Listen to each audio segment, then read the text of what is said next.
Bueno, hoy sopla viento y no solamente viento de cambio. Nada, vamos a dejar los papeles. Parece que no yo, ¿eh?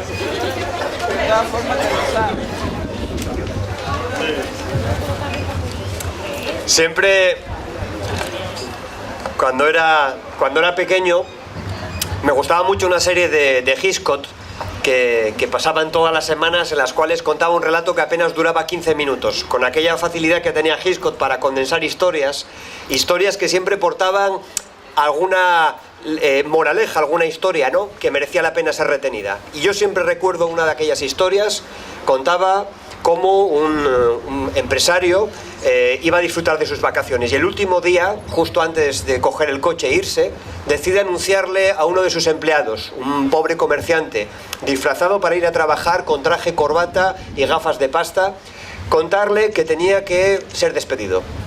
Y esto lo hacía con una pequeña media sonrisa mientras le contaba dónde se iba a ir de vacaciones. Su empleado, por supuesto, lo único que pudo hacer es dejar caer una pequeña lágrima y rogarle, por favor, que no le dejase en la calle.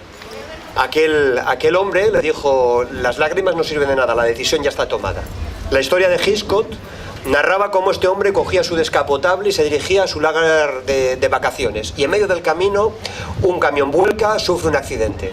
A partir de ese momento, todo el relato de la historia es una voz en off, como si fuese la mente de la persona accidentada, porque él había quedado inmovilizado. No podía hablar, no podía comunicarse con los servicios de emergencia, así que es el relato de angustia de aquel hombre que no podía hacer nada, ni siquiera hablar, para decir que estaba vivo. Cuando llegan los servicios de emergencia, piensan que está muerto. No da señales de vida, no parpadea apenas, y piensan que lo que tienen que hacer es cogerlo, llevarse en una ambulancia y meterlo en una bolsa de plástico. El relato termina con esa voz en off, el tipo tratando por todos los medios de apenas hacer mover un meñique, cualquier músculo, y darse cuenta con angustia de que nadie respondía a la demanda que él hacía. El relato termina con este personaje llorando, con una lágrima que le cae por un ojo y que permite que se den cuenta de que sigue vivo.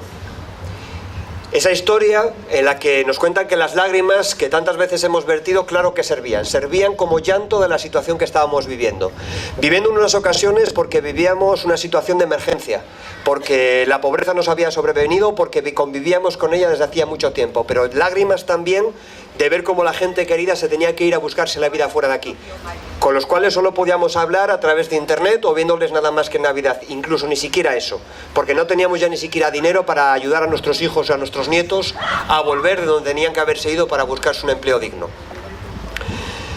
Por fin tenemos más motivos para llorar, y motivos bien distintos.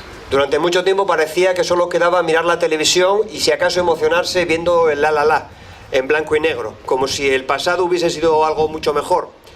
O si acaso otras imágenes de la transición casi nos intentaron hacer llorar viendo a Adolfo Suárez, como si tuviésemos que darnos pena, ¿no?, con aquellos que protagonizaron el lado más oscuro de una transición que había prometido tantas cosas y tantos cambios, y que nos dejó algunas mejoras en la vida que teníamos, se consolidaron y se pusieron negro sobre blanco derechos por los cuales habíamos peleado, pero también muchas cosas y muchas cuentas pendientes.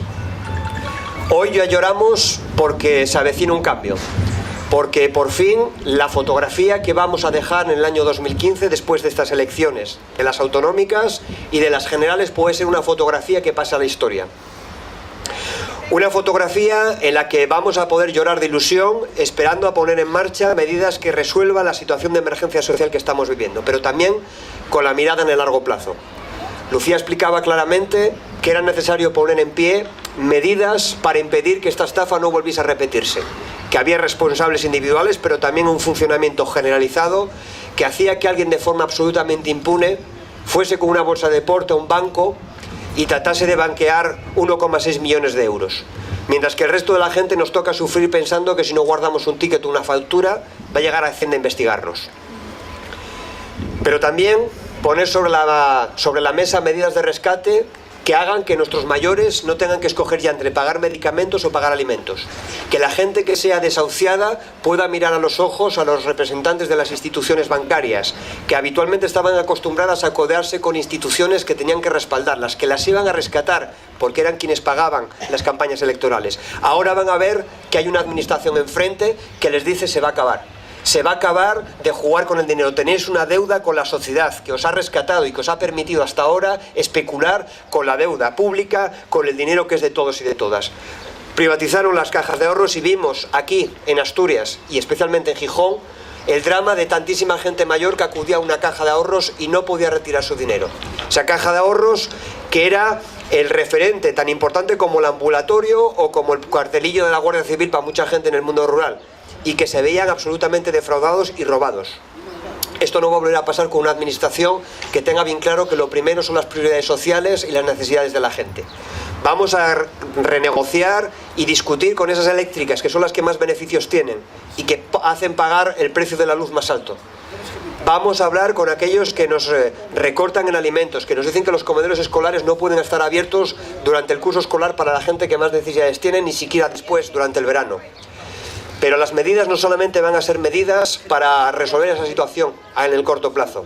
Tenemos que poner ya en marcha medidas que ayuden a recomponer el tejido, el empleo.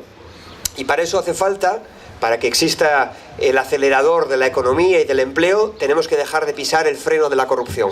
Tenemos que apoyar a los pequeños emprendedores, esa gente que se levanta todos los días para levantar una persiana, para llevar un trabajo, ya sea un trabajo familiar o porque tuvieron que poner en marcha un pequeño negocio, una pequeña tienda, porque se vieron sin un empleo de toda la vida.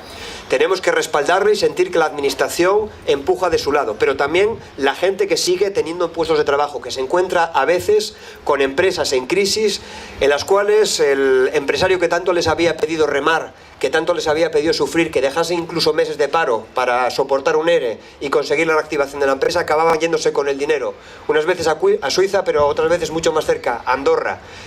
Esos empleados, esos trabajadores tienen que encontrarse con el respaldo de la administración, que no deje tirado absolutamente a nadie. Necesitamos medidas anticorrupción. La administración asturiana va a ser el ejemplo, el kilómetro cero contra la lucha contra el fraude y contra la corrupción. Vamos a dar ejemplo comenzando por los representantes institucionales. Vamos a vincular nuestro salario al del resto de la población. Si algún político se quiere subir el salario, se lo tendrá que subir al del resto de la población. No pueden seguir pidiéndonos que compitamos en salarios, que nos bajemos los sueldos como si fuésemos a competir con los de Lituania, mientras ellas siguen cobrando los salarios de los políticos de aquí. Eso se tiene que terminar. Queremos apostar porque Asturias pueda competir en calidad con países como Dinamarca y no seguir abaratando los costes y los salarios. Tenemos que apostar también por un mundo rural vivo, porque no solamente hay que hablar de política en el 8 asturiano, no solamente se trata de Oviedo, Mieres o Avilés. Estamos hablando de que Asturias tiene una enorme riqueza, un enorme patrimonio, porque la riqueza es nuestra gente, y es nuestra gente en el mundo rural también, en las pequeñas villas que tienen que servir como motor de reactivación económica, porque la gente tiene derecho también a vivir en otros sitios que no sean ciudades dormitorios, que la actividad económica, el pequeño comercio, no tiene que haberlo única y exclusivamente en la calle Corrida y en la calle Uría. Y lo que ponemos sobre la mesa son medidas para tener una visión de país integral, una visión donde el territorio se tenga que desarrollar de forma equilibrada. Todas estas medidas que se pueden poner en marcha sin mayor coste que la voluntad política de representantes institucionales que tienen que volver a hablar de lo que nos preocupa. Porque desgraciadamente la soberanía hoy por hoy no está ya en la Xunta General. Nuestro Parlamento no está en el edificio que habíamos consagrado para ello, porque las decisiones políticas de alto calado se toman en los consejos de administración de FCC o de Liberbank. A partir del 24 de mayo vamos a tratar de que eso cambie, de que la gente pueda volver a mirar con orgullo no solamente la tierra en la que vive, sino los representantes institucionales que escogió. Pero para eso necesitamos una cosa que es muy importante. Tenemos que salir a pelear voto a voto, persona a persona. Os pido que nadie os cuente cómo pasó, que nadie os diga que estuvisteis el día de las votaciones y que vosotros simplemente fuisteis a votar. Os queremos ver como apoderados, os queremos ver llevando a la gente de la mano. Si en las elecciones europeas votaron 50.000 personas, necesitamos única y exclusivamente que cada una de ellas lleve a otros 3. Y eso significa simplemente llevar a tu familia a votar para cambiar esto. Porque si no, lo que nos espera son otros 4 años de gobierno de coalición de Partido Socialista y Partido Popular y encargar cajas de ansiolíticos para soportar lo que tenemos por delante. Por primera vez vamos a poder llorar por tener un gobierno hecho con gente capaz, gente preparada, gente con talento, gente que mira a la gente más digna y decente, que es la que merece tener no solamente un presente, sino también un futuro en Asturias. Por eso vamos a llorar el día 24 y lo vamos a hacer juntos. Muchas gracias.